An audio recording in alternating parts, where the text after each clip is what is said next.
The formality of Barack Obama being named the Democrats' candidate for re-election in November is out of the way.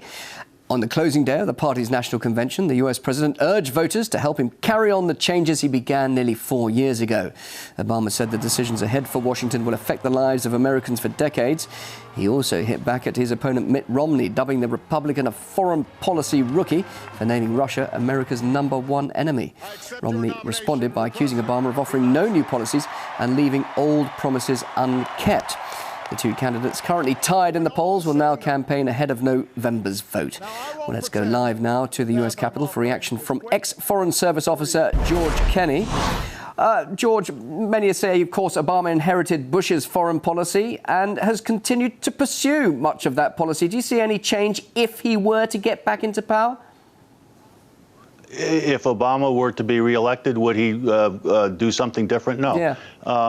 We have a problem in that both parties won't really say what they're going to do when they win, if they win. But we know that the Democrats can't do very much because the Republicans would obstruct them, and we know that the Republicans would do terrible things because the Democrats wouldn't oppose them. So we have a sort of a Hobson's choice where the Republicans are clearly worse, but both parties are establishment parties that don't really want to change the status quo very much, whether in foreign policy or in domestic policy. And to put it bluntly, the American oligarchs are going to win. Well, let's talk about those terrible things that the Republicans could do. Mitt Romney has threatened to unleash a trade war on China, bomb Iran if he comes to power. He's already threatened Russia by saying he's #1 foreign enemy. Really, would all that actually happen if he were to come to power? I don't know about all that, but I think that there would be a significantly increased chance of a new war in the Middle East, perhaps with Iran, certainly intervention in Syria of some sort, greater tensions around the world, worse relations with Moscow, much worse relations with Beijing.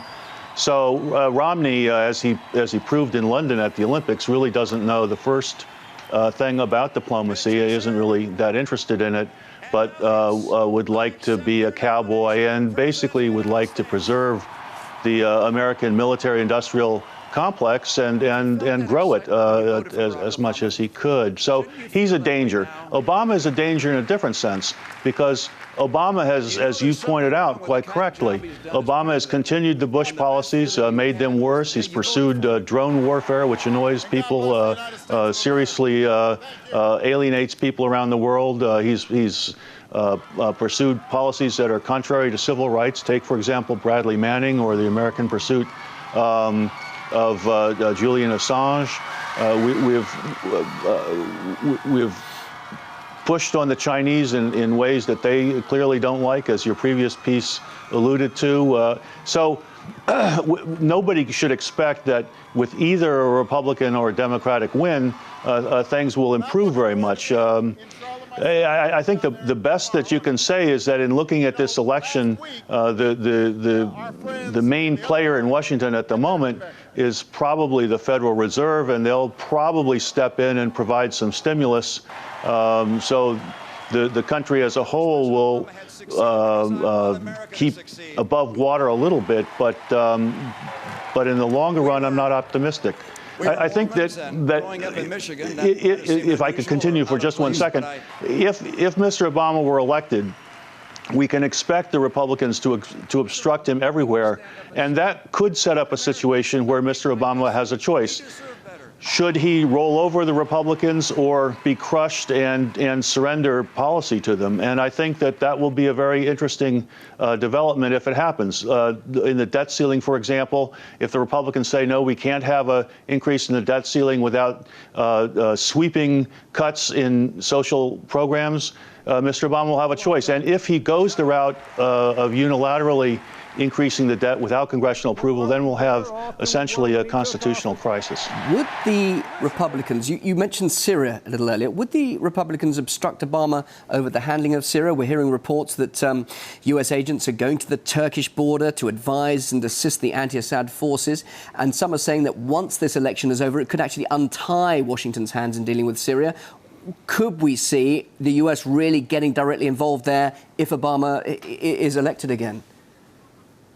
Well, I think so. It's hard to judge the political aspects of this, but to me, increasingly, it seems that the Syrian situation has become a bureaucratic problem, if you will. The SIS, the CIA, everybody with a pulse who works in that kind of world wants to be involved in Syria. And at this point, there are so many resources focused on the place, it would be a miracle if there weren't some kind of Western intervention. Thank you so much. Live from the U.S. Capitol, ex-Foreign Service Officer George Kenney. Thank you.